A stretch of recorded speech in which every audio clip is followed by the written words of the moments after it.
Hi, I'm Matt, and we're in Beltzhoover talking with Dr. Jacqueline Patterson Wilson. Right. Right. Okay.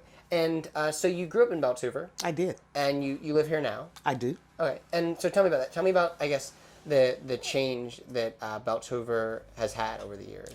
Some of it is very sad, and some of it can still be very exciting. But I know that when I was younger, Beltzhoover was listed as one of the top 10 communities in the city of Pittsburgh. We had a top-rate elementary school where they actually bused people into Beltzhoover Elementary School, and so then things started to change. I'm not sure where they changed. I'm not sure why they changed, but the only fact that I know that it's changed, and we don't have the attention, I think, of local government to be able to say this is what needs to happen. And while things are being built up around our community, our community has kind of been left to continue to deteriorate. Right.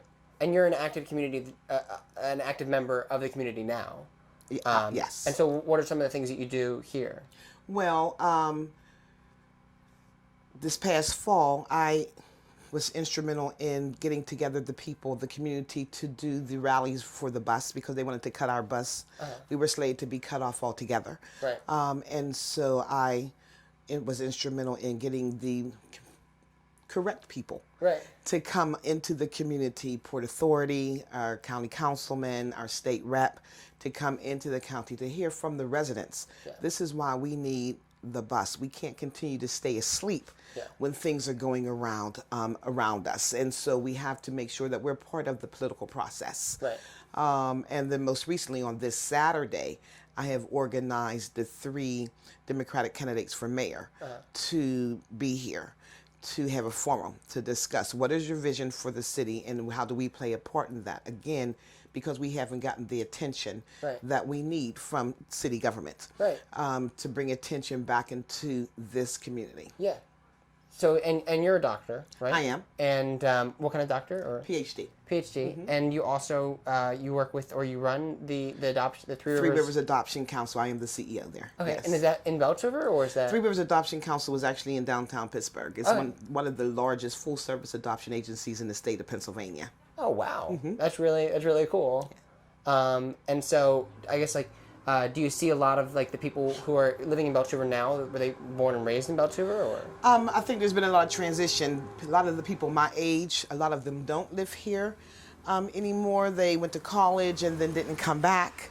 They've moved away. A lot of the older people that were here now have passed away, and so they were our stability, and they were what grounded us as a community. And there was a respect that was innate that we just knew. You knew everyone. You knew your neighbors. You respected the elder people that were in the community. And so as they passed away, and then as people my age or older, so many of them left town after they went to college, then there was influxes from all other places, and that's okay. Yeah. That's okay, but then some of the we didn't maintain what the original flavor and the values and the culture of Beltzhoover, and we allowed that to go away by other people's dictating it instead of us dictating it ourselves. Yeah, I mean, I guess neighborhoods always change a little bit. Absolutely. Yeah, but what do you think Beltzhoover? I guess you spoke about its flavor, right? So what do you think Beltzhoover's flavor or its individuality is? What makes it distinct? Well, first of all, we sit up here on this hill, on this wonderful hill. We have a wonderful view.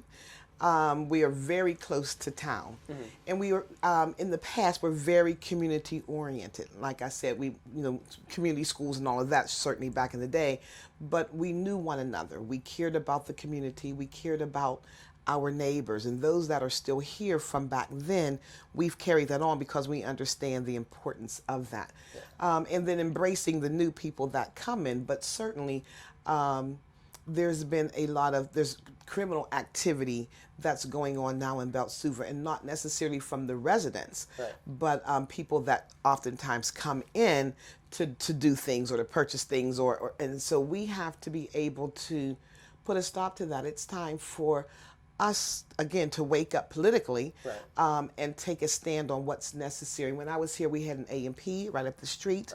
There was a bakery up the street. We had a record store. I didn't have to go anywhere.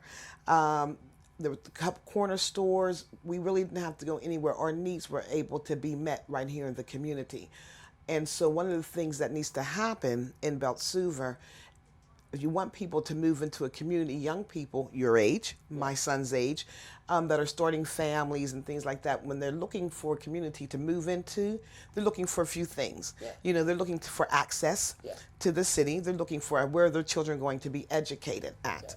And so when you have a community where people take all of that away, and we sit and watch that being taken away, where you try to take away the bus, you've closed down the elementary school in our community, the middle school in the next community, and the high school that we all went to in the community in Mount Washington, then there's nothing that would draw people here that are income producing business people, like myself. There are still a lot of good people, and a lot of us are college educated. I am not an anomaly in Beltzhoover.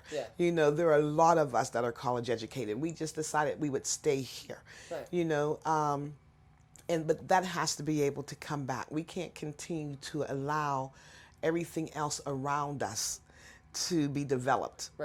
And we not be a developed community. And so, because what happens when it deteriorates, then we all have to leave. But then I'm sure then at that point it would be developed because it's too close to everything. And so we're not going to allow that to take place without it being the benefit of us. Are there still a lot of businesses here, or? No, there are practically no businesses here. I guess there are 2 corner stores. Which are, what are they? Yeah, what are they? Ken's is down on a few blocks away this way, and then Nelson's is a couple blocks in the other direction, and that's all. Certainly we still are grounded with the churches here. But the other businesses, there are none. And so again, so they've closed, they've left the community. When you take those things out of the community, a lot of your community is gone. And then certainly when you take away a school, there's no need for anyone to move here. To come here, because that's very key for people. So once those things are gone, you start to lose too much of your community flavor. Are you active in the community center, or? I am not. My job keeps me active in that, and I'm on several national boards, and so I do. But the things that I do in the community, I certainly make sure that I incorporate the people from those community groups, because we can't do it alone, and we can't continue to be separate, because it's the separation that keeps us apart, and it's the separation that keeps things from being in this community. So we can't look at the hill being built up, and we'll gladly go there. But we can't watch them be built up with the shopping center, and they have the Hill House, and they just have a brand new Y, they have a brand new library, and then you look at East Liberty that they're trying to rename, the East End, instead of East Liberty, but they have, the Target, and you have the Walgreens, you have that wonderful development going on over there, and then you have the north side that they want to insist that it's called the North Shore, that has this wonderful development going on, and then you have Braddock. Every place has something going on, and every place has Lawrenceville is coming up wonderfully. And so we have all these places where people are clamoring to, because wow, they're really being built up. The South Side.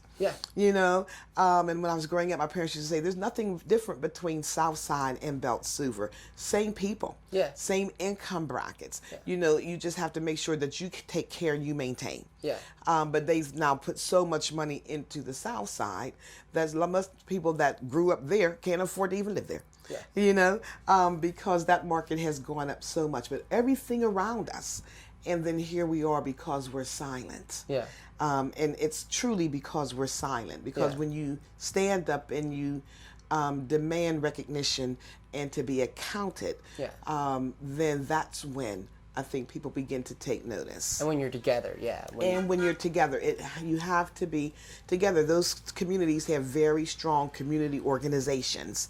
And that makes a major difference in where your community goes. And so it's time for us, and those of us who are involved in it, we understand that, we're excited about that, because we know what we can do, and we know what we have to do in order to get it done.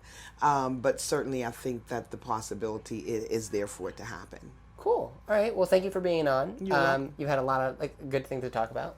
And thanks. You're welcome. Thank you. Yeah. Cool. All right, awesome.